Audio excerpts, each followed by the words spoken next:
پاکستان جانے پر بیٹوں کی ممکنہ گرفتاری کے بیانات پر جمائمہ گولڈ سمتھ برہم ایکس پر اپنے پیغام میں بانی پی ٹی آئی کی سابقہ اہلیہ نے کہا، حکومتی وزراء کہتے ہیں بیٹوں نے والد سے ملنے کی کوشش کی تو جیل میں ڈال دیا جائے گا۔ ایسا کسی جمہوریت یا فعال ریاست میں نہیں ہوتا، یہ سیاست نہیں، ذاتی انتقام ہے۔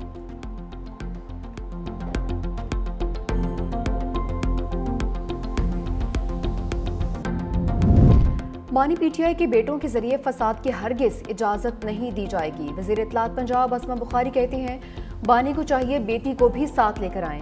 پی ٹی آئی والے اس وقت ویلے ہیں، انہیں کوئی نہ کوئی بات تو گھڑنی ہے۔ ستھرا پنجاب کے بعد اب سدھرا پنجاب مہم شروع کر دی ہے۔ پی ٹی آئی دور میں بزدار، پرویز الہی اور فرح گوگی نے گندم کا پیسہ کھایا ہے۔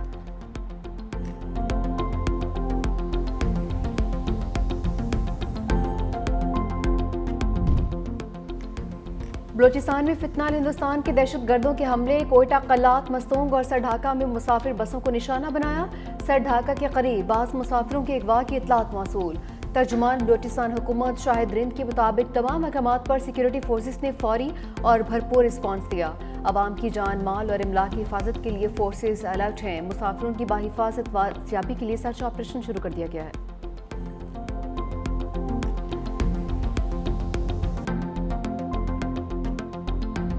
محسن نقوی نے فیلڈ مارشل کی صدارت سنبھالنے کی خبروں کو مائنس کر دیا۔ سوشل میڈیا پر لکھا کہ نہ تو صدر کے استعفے کی کوئی بات ہوئی، نہ ہی کوئی ایسی سوچ موجود ہے، نہ ہی ایسی کوئی بات ہے کہ آرمی چیف صدارت کا منصب سنبھالنے کے خواہش مند ہے۔ صدر پاکستان کا فوجی قیادت کے ساتھ مضبوط اور باوقار تعلق ہے۔ آرمی چیف کی واحد توجہ پاکستان کے استحکام پر مرکوز ہے۔ صدر، وزیر اعظم اور آرمی چیف کو نشانہ بنانے والی مہم کے پیچھے کون ہے ہم جانتے ہیں، یہ بھی جانتے ہیں کہ ایسا کیوں کیا جا رہا ہے اور اس کا فائدہ کسے پہنچے گا۔ اس بیانیے میں شامل افراد کو پیغام ہے کہ دشمن ایجنسیز کے ساتھ مل کر جو کرنا ہے کر لو، ہم وہ سب کریں گے جو پاکستان کو مضبوط بنانے کے لیے ضروری ہے۔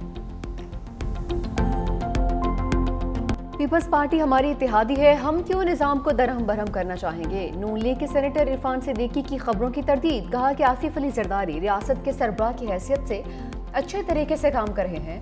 آصف علی زرداری مدبر شخص ہیں اور انہوں نے حکومت کے لیے مشکلات پیدا نہیں کی ہیں۔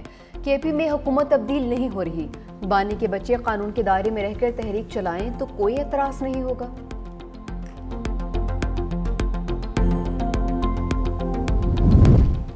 اسحاق ڈار کی روسی وزیر خارجہ سرگئی لاروف سے ملاقات، پاک روس وزرائے خارجہ کا دو طرفہ تعلقات مضبوط بنانے کے عزم کا اعادہ۔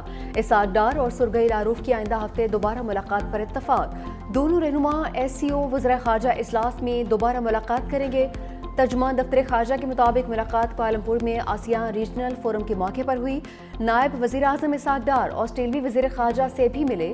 دو طرفہ مضبوط تعلقات، تجارت اور تعلیم میں تعاون کا اعادہ۔ اسحاق ڈار کی کینیڈین وزیر خارجہ انیتا آنند سے بھی ملاقات، معاشی اور تجارتی تعلقات کی مزید بہتری پر اتفاق۔ ملک میں بجلی چوری میں بڑی بڑی کمپنیاں ملوث ہیں۔ وفاقی وزیر توانائی اویس لغاری کا انکشاف، کہا کہ گزشتہ مالی سال کے دوران 276 ارب روپے کی بجلی چوری کی گئی۔ توانائی کے شعبے کو مجموعی طور پر 591 ارب روپے کا نقصان ہوا۔ حکومتی کوششوں سے 191 ارب روپے کی بچت ممکن ہوئی۔ حکومت نے چوری اور نقصانات میں کمی کے لیے 100 ارب روپے کی ریلیف کا ہدف مقرر کیا ہے۔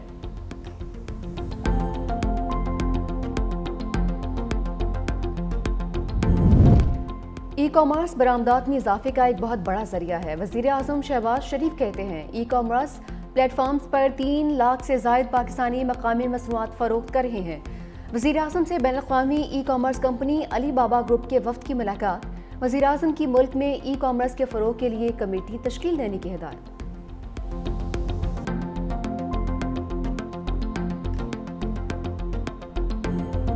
اداکارہ حمیرہ اصغر کی لاش اہل خانہ نے وصول کر لی، بھائی اور بہنوئی سرد خانے سے لاش وصول کرنے پہنچے۔ بھائی نوید اصغر نے کہا کہ خبر پھیلائی گئی، والدین لاش وصول نہیں کر رہے، باڈی پولیس کسٹڈی میں ہو تو قانونی تقاضے مکمل کرنا پڑتے ہیں۔ 3 دن سے پولیس سے رابطے میں تھے، 1 ماہ قبل میری پھپھو کی روڈ ایکسیڈنٹ میں انتقال ہوا، والدین اسی وجہ سے بھی کافی پریشان تھے۔ S S P south Mehroz Ali کہتے ہیں، ورثہ میت لاہور لے جانا چاہتے ہیں، ورثہ نے فوری کسی شک و شبے کا اظہار نہیں کیا۔ اکتوبر 2024 کے بعد سے خاتون کے رابطے منقطع تھے۔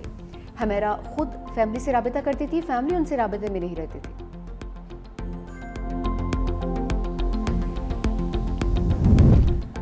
اداکارہ حمیرہ اصغر کی لاش ممکنہ طور پر 6 ماہ پرانی ہے، پولیس کا انکشاف۔ ڈی آئی جی ساؤتھ کے مطابق اداکارہ کا فون اور سوشل میڈیا اکتوبر 2024 سے غیر فعال تھا۔ ان کے فیس بک اور انسٹاگرام پر آخری پوسٹ ستمبر 2024 کی ہے۔ فلیٹ کی بجلی بھی طویل عرصے سے منقطع تھی۔ کال ریکارڈز کے مطابق آخری رابطہ آن لائن ٹیکسی ڈرائیور سے ہوا تھا۔ کھانے پینے کے سامان کی میعاد سے لاش کے پرانے ہونے کی تصدیق۔ پولیس کا کہنا ہے کہ اصل حقائق کے لیے پوسٹ مارٹم رپورٹ کا انتظار ہے، جس میں 1 سے 2 روز لگ سکتے ہیں۔ تفتیش کے بعد موت کی اصل وجوہات سامنے آئی۔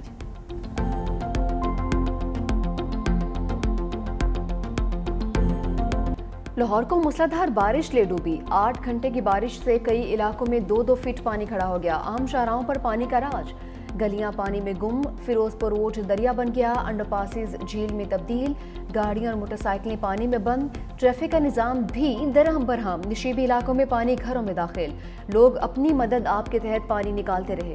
نشتر ٹاؤن میں سب سے زیادہ 182 ملی میٹر بارش ریکارڈ ہوئی۔ پانی والا تالاب میں 178، گلبرگ 139، علامہ اقبال ٹاؤن 135، امن آباد 128، لکشمی چوک 132 ملی میٹر بارش ریکارڈ۔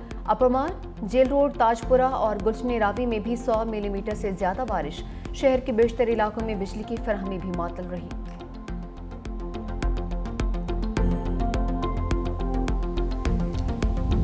مونسون بادلوں نے جولائی کو بھگو دیا۔ تگڑی بارش سے کئی شہروں میں نظام زندگی درہم برہم۔ اسلام آباد اور راولپنڈی میں تیز بارش کے باعث نالے بھر گئے۔ راجن پور اور ڈی جی خان کی رودو کوہی میں طغیانی۔ نارووال، گوجرانوالا، حافظ آباد، ننکانہ صاحب، چنیوٹ، قصور، اوکاڑا اور خوشاب میں بادل جم کر برسے۔ لوئر دی، ریپٹ آباد، چترال اور مالاکنڈ میں چھڑی۔ حیدرآباد، جیکب آباد اور لاڑکانہ میں بارش ہوئی۔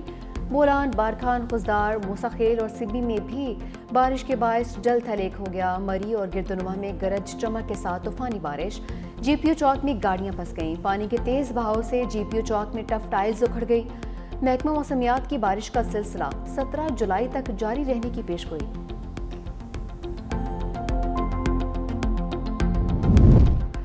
لاہور میں نکاسی آب مکمل، بیشتر سڑکیں کھل گئیں۔ وزیر اعلیٰ پنجاب مریم نواز واسطہ اہلکاروں کی کارکردگی سے خوش، کہا موسلادھار بارش میں گھنٹوں کھڑا ہو کر کام کرنے والے اہلکاروں کو شاباش دیتی ہوں۔ بارش میں واسطہ انتظامیہ اور متعلقہ اداروں کی ٹیمز مسلسل سرگرم عمل رہی ہیں۔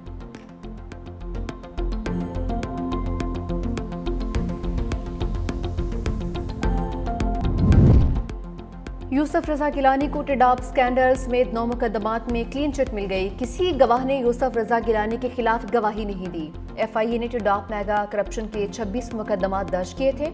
یوسف رضا گیلانی نے صدر مملکت کی تبدیلی اور صحت سے متعلق باتوں کو افواہ قرار دے دیا۔ کہا کہ حکومت کا حصہ نہ بننے کا فیصلہ پیپلز پارٹی کی سینٹرل ایگزیکٹو کمیٹی نے کیا تھا۔ سی ای سی چاہے تو یہ فیصلہ واپس لے سکتی ہے۔ پنجاب اسمبلی میں اپوزیشن کے معطل ارکان کے لیے ایک اور موقع۔ ایم پی ایس کے خلاف نااہلی ریفرنس میں پیش رفت۔ اسپیکر ملک محمد احمد خان کا معطل ارکان کو ذاتی سماعت کا موقع دینے کا فیصلہ۔ تمام 26 ارکان کو آج ذاتی حیثیت میں طلب کر لیا۔ اسپیکر کے لیے 30 دنوں میں فیصلہ کرنا لازم۔